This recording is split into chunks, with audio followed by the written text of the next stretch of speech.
छात्रों के अधिकारों को लेकर डुमरी विधायक जयराम महतो ने एक बड़ी पहल करते हुए रांची तक की पदयात्रा निकाली है।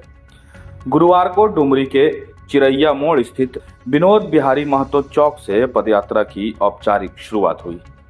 पदयात्रा डुमरी से होते हुए जीटी रोड, बगोदर, विष्णुगढ़, हजारीबाग, रामगढ़ होते हुए 6 दिनों में रांची विधानसभा के समीप धरना स्थल तक पहुंचेगी।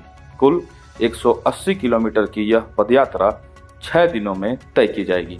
पदयात्रा के दौरान मुख्य रूप से खतियान आधारित स्थानीय नीति एवं नियोजन नीति अविलंब लागू करने, छात्रों को लंबित छात्रवृत्ति का तत्काल भुगतान करने, जेपीएससी, जेएसएससी की सभी लंबित परीक्षाओं के परिणाम शीघ्र प्रकाशित करने, झारखंड सरकार नियमित परीक्षा कैलेंडर प्रतिवर्ष जारी करे और उसका अनुपालन सुनिश्चित करने, राज्य के सभी सरकारी रिक्त पदों पर अविलंब नियुक्ति प्रक्रिया प्रारंभ करने की मांग की गई है। पदयात्रा के दौरान विधायक जयराम महतो ने कहा कि छात्रवृत्ति न मिलने से छात्र शिक्षा से वंचित हो रहे हैं और कई छात्रों के सामने पढ़ाई छोड़ने की नौबत आ चुकी है। उन्होंने इसे गरीब छात्रों के लिए संजीवनी बताते हुए कहा कि युवाओं की समस्याओं को लेकर संघर्ष जारी रहेगा। कहा कि सरकारी कार्यालयों में कर्मचारियों और अधिकारियों की भारी कमी है, जिसके कारण डुमरी क्षेत्र के लगभग सभी पद प्रभार में चल रहे हैं। उन्होंने राज्य सरकार से इन रिक्त पदों पर अविलंब नियुक्ति करने की मांग की। विधायक श्री महतो ने कहा कि मेरा युवा साथी सड़क पर है, मैं विधानसभा में रहूंगा। सड़क से सदन तक हमारी लड़ाई जारी रहेगी।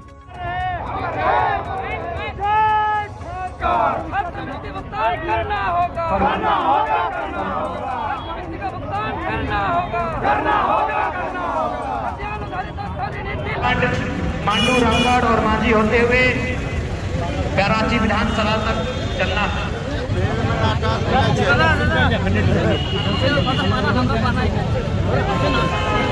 और भी लोग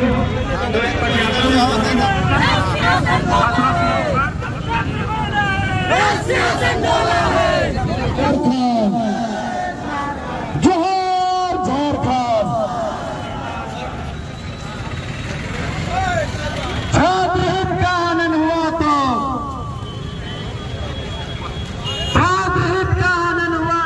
कौन बनेगी? छात्रों के छात्रवृत्ति लागू करो, लागू करो, छात्रों के छात्रवृत्ति लागू करो, लागू करो, लागू करो, स्थानीय नीति लागू करो, लागू करो, लागू करो, स्थानीय नीति लागू करो, लागू करो, लागू करो। छात्र हित का हनन हुआ तो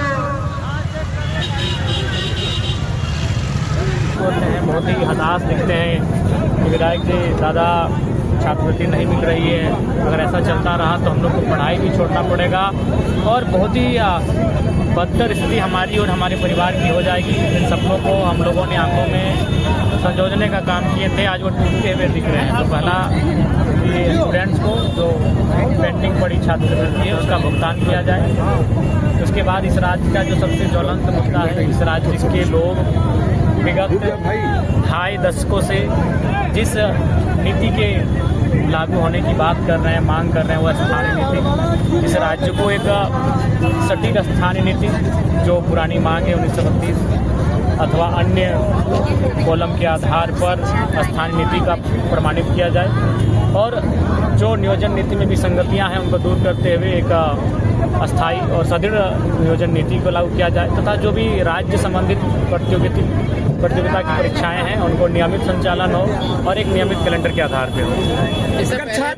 अगर ये मांगे पूरी नहीं हुई तो क्या आगे की रणनीति क्या? जी, उसके बाद फिर हम लोग इस कार्यक्रम का अवलोकन करेंगे, इसका मूल्यांकन करेंगे।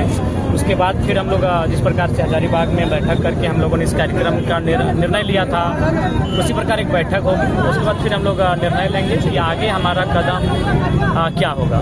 इससे पहले आप लोग 60-40 को लेकर के झारखंड बंद किए थे, तो इस आंदोलन से क्या असर पड़ेगा?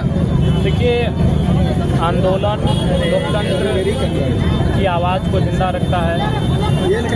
आंदोलन ये आभास करता है कि हम तानाशाही नहीं, लोकतांत्रिक व्यवस्था में जी रहे हैं। इसलिए आंदोलन लोकतंत्र के होने का आभास कराएगा। हम लोग अपने आंदोलन के माध्यम से अपनी आवाज़ को मजबूत करेंगे। एक तरफ सरकार मोराबादी में नियुक्ति पत्र भी बांट रही है जेपीएससी और टीचर का, आप लोग दूसरी तरफ आंदोलन करते हुए नजर आएंगे।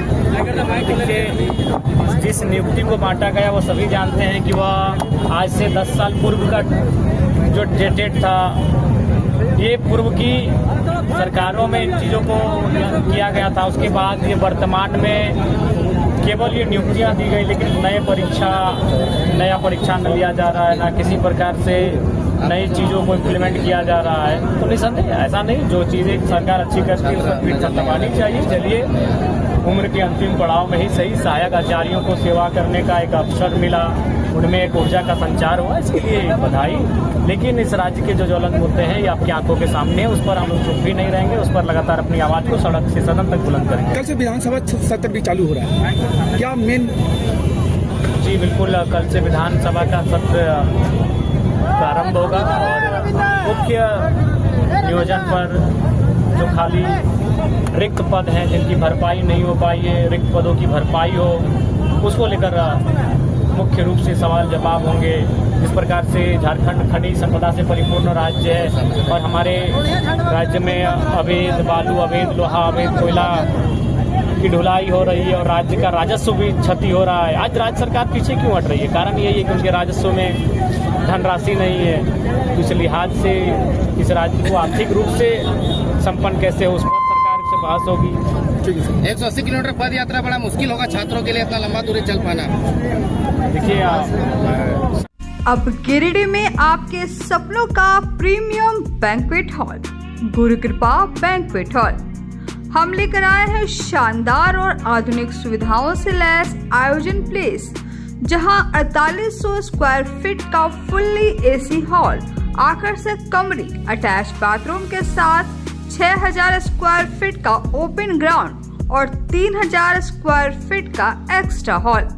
शादी, reception, ring ceremony, birthday party, सालगिरह, कॉर्पोरेट मीटिंग, हर आयोजन अब बनेगा यादगार। बुकिंग जारी है, जल्दी कराएं अपनी तारीख फाइनल। पता: गुरु कृपा कॉम्प्लेक्स, DAV पब्लिक स्कूल के पास, ब्लॉक रोड, सिरसिया, गिरिडीह। गुरु कृपा बैंक्वेट हॉल, जहां हर खुशी बने खास।